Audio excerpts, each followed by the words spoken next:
It is tier list time. With the release of Zenkai Revival Gohan, the meta has definitely shifted, so this will be the pre-8th anniversary Type 10 tier list. Let's just get right into it. Alright, so we have the pool of characters here.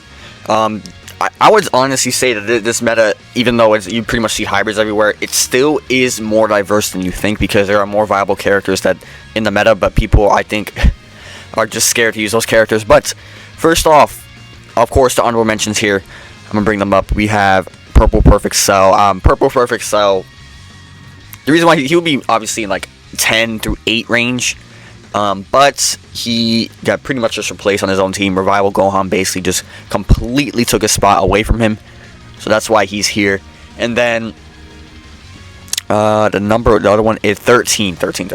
So Android 13, you know how it is. You just slap him on any team and he will perform. I just think that him off the boost is he just can't perform like he used to, of course. But he's still very valuable no matter how you look at it. He's giving support to the entire team, and he has a revival layer, so obviously always a good pick. And then Charlotte is also going to be in honorable mentions. I mean, what he's supposed to do in this meta? Genuinely, what he's supposed to do is he struggles against every character in this top 10. Every single character in this top 10 can destroy Charlotte. So yeah. Well, I guess Pan is an exception, but that's different. That's for a completely different reason. But every character in here can destroy Charlotte. So I can't see a way where he's top 10, bro. But for number 10, we have Pan. I can very easily see you put Pan in honorable mentions as well. But I'm only putting Pan because Hybrids is so viable right now. And she's just very good at supporting movies as well, because movies is very prominent. And then Hybrids, of course. I mean, people consider it the best team in the game. I don't think it is. You'll see what I think the best team in the game is at the end of this. But Pan just great support. The only thing is she does not have the greatest defenses. If you had like defenses like this guy, she had a revive or something, she would be like here, maybe like around here. Like she would be really high if she had like a second life and decent defenses. She would be really high. Yeah, Pan is just a great support for basically the entire game, because the entire game basically is just movies and hybrids. That's all you see, really. So that's that. Number 9, we have Vegito. Vegito, I think, is a bit of an underrated pick right now, because I think his ability to burst down characters, especially the way the hybrid team is. The Goku Black team, not really. I would say he'd probably struggle against that. But against the hybrid team, because you see the hybrid team more than anything, that team that doesn't have great defenses at all.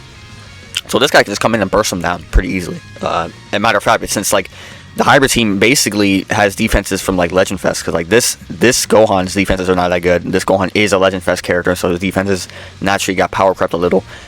These guys, their defenses just aren't the greatest, but they have decent disrupt that can maybe disrupt this guy. But all through and through, this guy really can burst the team down. The only thing is, of course, his defenses just are not good. Okay, so that's why he's number 9. But we got number 8 here. Number 8 is Red Broly.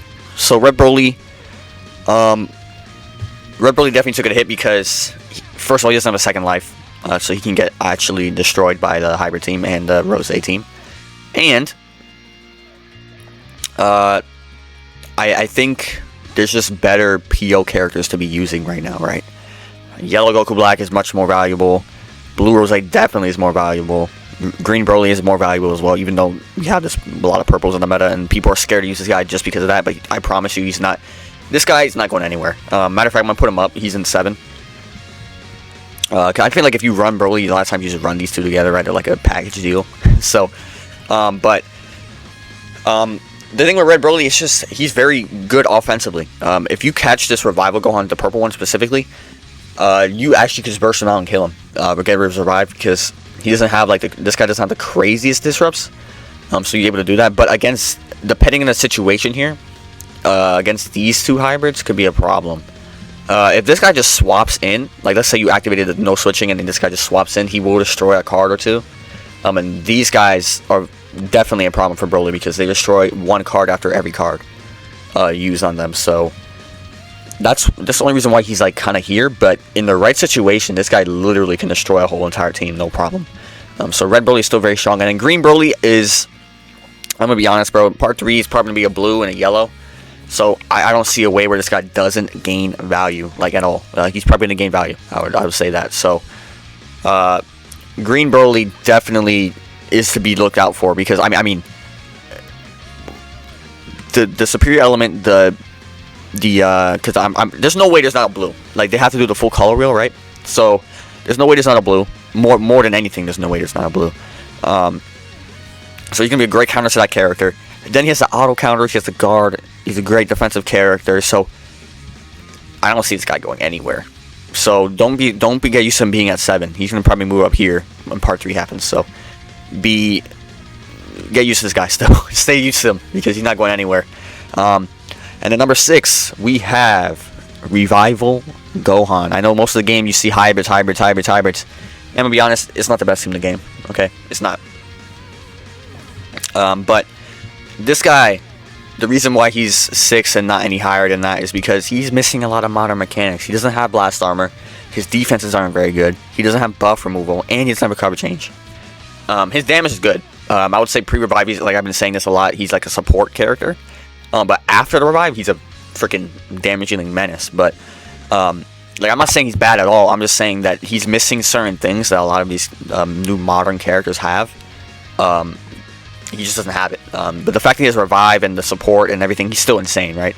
But just not as good as people are making him come out to be, because he has those little flaws that actually can hurt him a lot in a match, right? But of course, he has the great thing with Protect Hand, because a lot of card destruction, all that good stuff. And he's always stacking damage, supporting the team. So, I mean, great character. Just not as good as people are making him seem. And at number 5, we have the other Revival Gohan. I think the top 5 could be, I mean, the 5 and 4 maybe could be interchangeable. I think. I don't know. I'm not sure. But Revival Gohan can destroy everything right now. He's in the featured boost. He's getting a good amount of stuff because he's a legend limited character, so he's getting extra stats more than what a featured boost character usually would get. So him being in the featured boost definitely is helping him a lot. And then the majority of the time, he just never stops comboing. Like, his kit is just so refined. He has such a refined kit, and when he revives his AoE green, he just never stops. And he does good damage now because he's in the featured boost. I think when he gets off the feature boost, he's going to get hit pretty hard, I think. Because he's a legend limited character. But I think for the most part, he's probably 100% better than this guy. He has way more modern mechanics. But I could even go as far to say you can put him at 3, honestly. You could do that. But I wouldn't. But that's the highest I think I'll go if I had to pick. But I think you guys already know the gist of him. He's been around for 7 months now. So we already know the gist. Ultra Gogeta Blue is the next one. Ultra Gogeta Blue. His Stardust Fall is too strong not to be out of the top 5. I've seen a list where he was basically out of the top 5. There's no wide world way this guy can be out of the top 5. There's no way right now. The Stardust Fall is too strong. Especially if you have this guy high stars, he's going to one-shot everything. Because the hybrid team, even though they have a revive, you put them at 1. You put the Gohan and Trunks at 1 health. You'll proc one of these revives, and they're in a massive disadvantage already, just from that. So, not only is he doing good damage on his own, just doing whatever he's doing, he has a good disrupt, and he's Stardust Fall. I mean, this is probably the most broken ability, one of the most broken abilities we've ever seen in this game. The Stardust Fall is just too strong. Way too strong. I don't need to talk too much about him. But number 3, I'm going to bring up the top 3, actually. Obviously, you can tell it's the Rosés and the Trunks and Gohan. I would argue 3 and 2 are interchangeable. A lot of people are probably going to put Blue Rosé at 2. I'm going to put him at 2 as well. I think he has more value than the yellow one does. But I think Yellow Goku Black is a better overall character than Blue Rosé is. So, the reason why. Yellow Goku Black basically does everything. Right? He basically does everything. The one thing that Blue Rosé has over Yellow Goku Black is the anti-revival, the anti-Sun family things.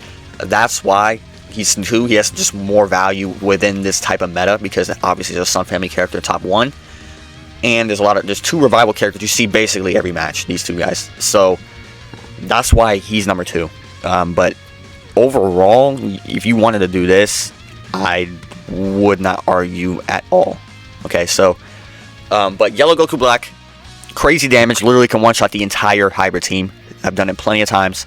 Very good disrupt, and just good damage overall. So, and very good defenses as well. He's just very, very strong character. Very kind of overtuned, honestly. But number 2, the rules I just explained, the allied damage against Sun Family, the anti-revive, everything. So he's just very good against hybrids. And then Trunks and Gohan. Do I even explain this character? Endurance null, crazy damage, 2 really good elements. Pairs crazy with this team and the hybrids team. And yeah, by the way, I'm saying this top 3 is the best team in the game because it is. This team the reason why this is the best team in the game is because these guys do a lot of damage. The trio of that does a lot of damage, like crazy damage. But their defenses are terrible.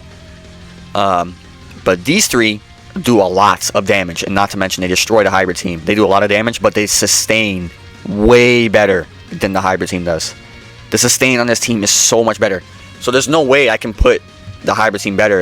If you get caught in one combo, you're pretty much proccing a revive with the hybrid team. With these guys, you stop in the combo. They're not proccing anything. So I can't put it up because I mean these guys just do just similar damage as these guys. I can't see a way. I literally cannot. But this is my top 10 list. We have honorable mention Perfect Cell, 13 Shallot, 10 Pan, 9 Vegito, 8 Red Broly, 7 Green Broly, 6 Revival Zenkai Gohan, 5 Revival Blue Gohan, 4 Ultra Gogeta Blue, 3 Yellow Goku Black, Blue Legend Rose for 2, and number 1 is Trunks and Gohan. These guys are so insane. But yeah, you let me know what you guys think of this top 10 tier list. I'll see you guys in the next one, man. Peace.